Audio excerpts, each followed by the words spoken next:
Tranio, since for the great desire I had to see fair Padua, nursery of arts, I am arrived for fruitful Lombardy, the pleasant garden of great Italy. And by my father's love and leave, and armed with his good will and thy good company, my trusty servant, well approved and old, here let us breathe, and happily institute a course of learning and ingenious studies. Pisa, renowned for grave citizens, gave me my being, and my father first, a merchant of great traffic through the world, Vincentio, come of the Bentivogli.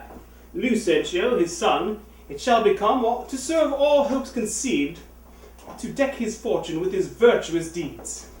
And therefore, Tranio, for the time I study virtue, and that part of philosophy will I apply, that treats of happiness, by virtue especially to be achieved. Tell me thy mind, for I have Pisa left, and am to Padua come, as he that leaves the shallow plash to plunge him in the deep, and with satiety seeks to quench his thirst. Mi perdonato, gentle master mine, I am in all affected as yourself, glad that you thus continue your resolve to suck the sweets of sweet philosophy. Only, master, while we do admire these virtues and these moral disciplines, let's be no Stoics nor Stocks, I pray, nor so devote to Aristotle's checks as Ovid, being outcast, quite abjured.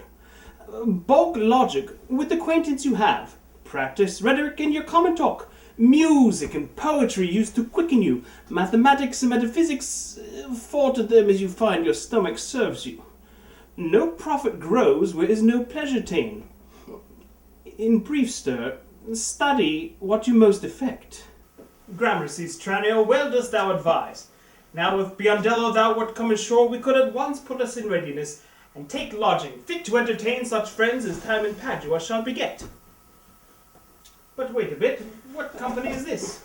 Master, some show to welcome us to town.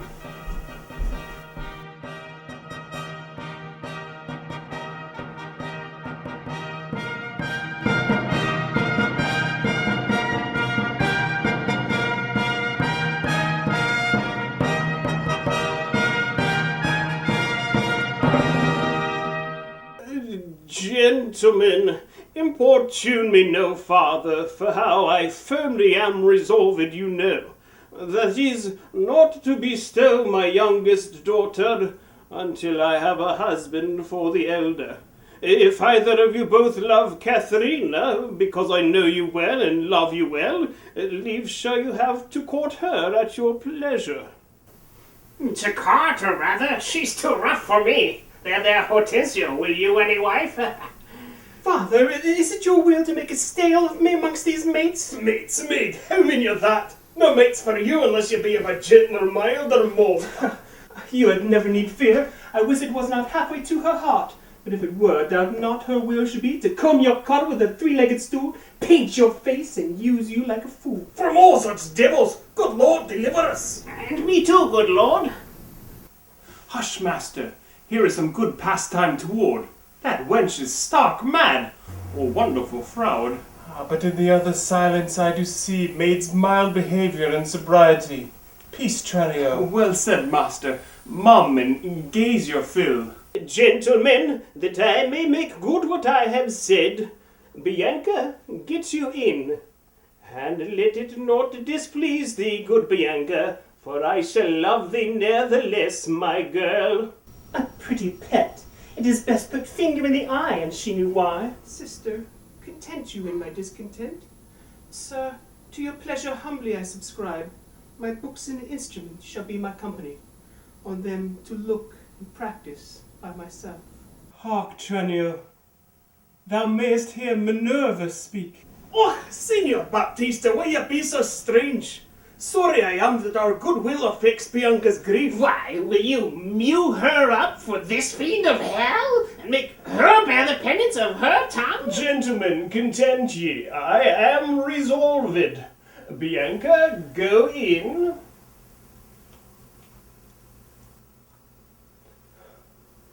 And for I know she taketh most delight in music, instruments, and poetry, cunning schoolmaster shall I keep within my house, fit to instruct her youth. If you, Hortensio, or Signor Gremio, you know any such, prefer them hither, for to cunning men I shall be very kind, and liberal to mine own children in good bringing up. And so farewell. Katharina, you may stay, for I have more to commune with Bianca. Why, I trust I may go too, may I not? What, am I to be appointed hours as if I knew not what to take and what to leave? Ha! You may go to the devil's dame. Your gifts are so good, here's none will hold you. Our love is not so great, Hortensio, but we may blow our nails together and fast it fairly out. Our cake's dough on both sides. Farewell.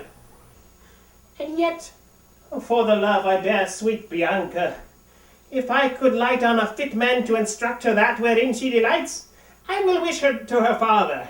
So would I, Senor Gremio, but a word I pray ye.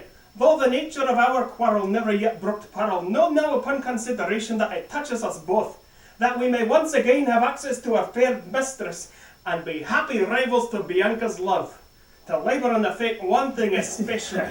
Marian, what's that? Marry, sir, to get a husband for the sister. A husband? A devil? I say a husband. I say a devil. Thinkst thou, Hortensio, though her father be very rich, any man is a very fool to be married to hell?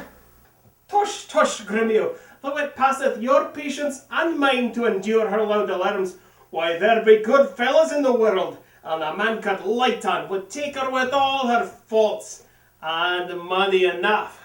I cannot tell, but I had as lief take her dowry with this condition, to be whipped at the high cross every morning. Faith, as you say, there's small choice in rotten apples. But since this barren law makes us friends, it shall be so far forward freely maintained, till by helping Baptista's eldest daughter to a husband, we set the youngest daughter free for a husband, and then have two to fresh.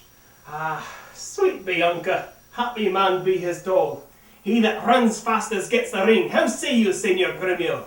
I am agreed, and would I had given him the best horse in Padua to begin his wooing, that would thoroughly woo her, wed her, bed her, and rid the house of her. Come on!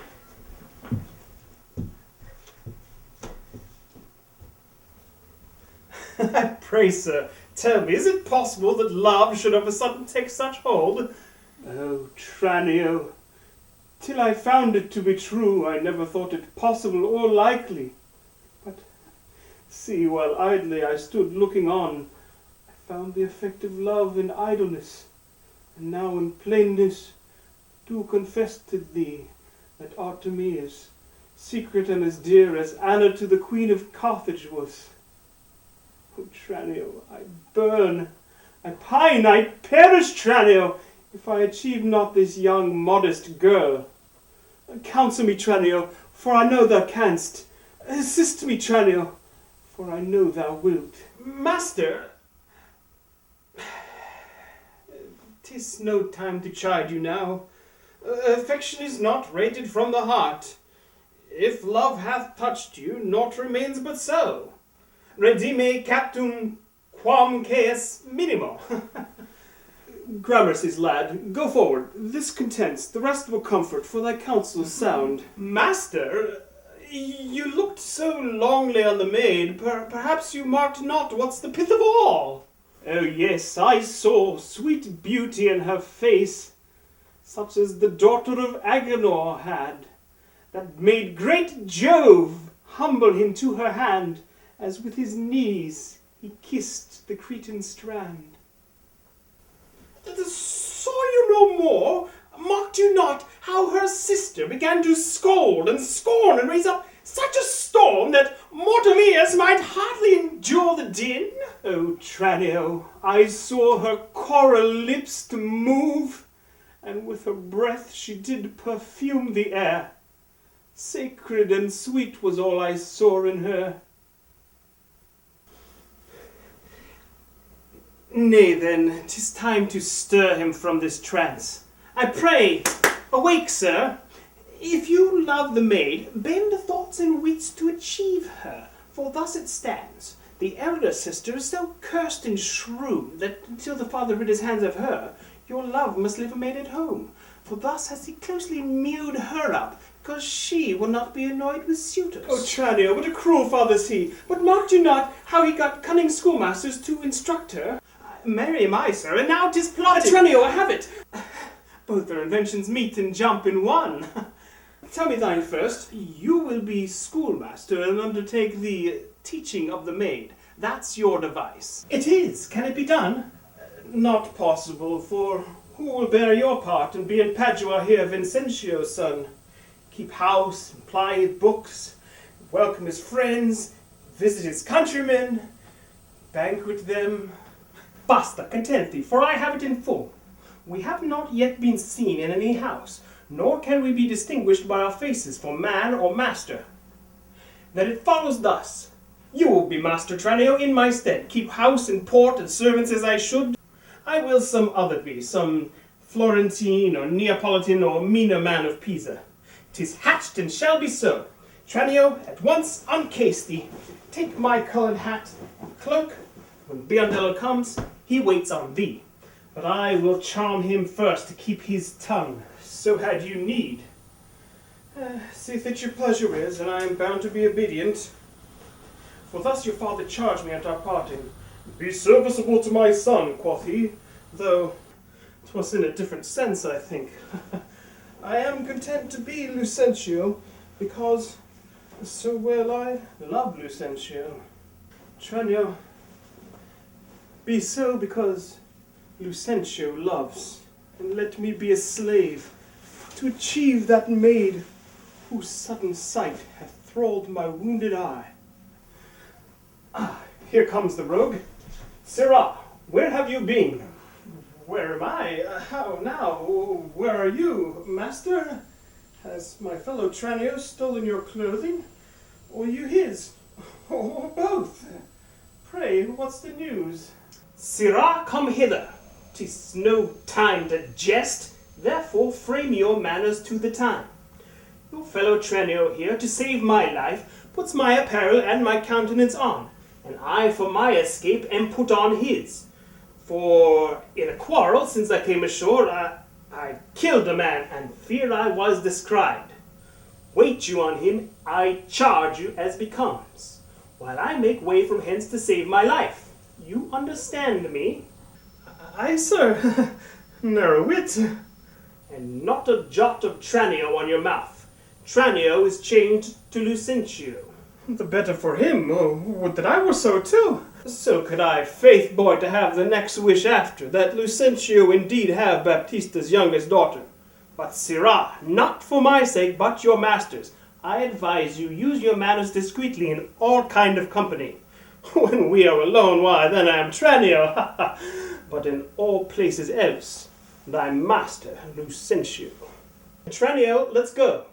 One thing more rest that thyself execute, to make one mongst these wooers. If thou ask me why, sufficeth my reasons are both good and weighty.